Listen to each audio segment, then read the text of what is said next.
প্রজাপতি বিস্কুট খেয়ে নিয়েছি। কি প্রজাপতি? আমি তো কখনো খাইনি, দাঁড়াইছি। এই চল বিস্কুট দাও। দাঁড়া। এটা কি এটা হাতে?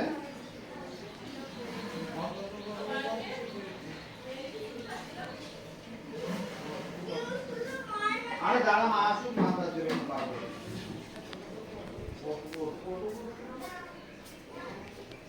একটা নিয়ে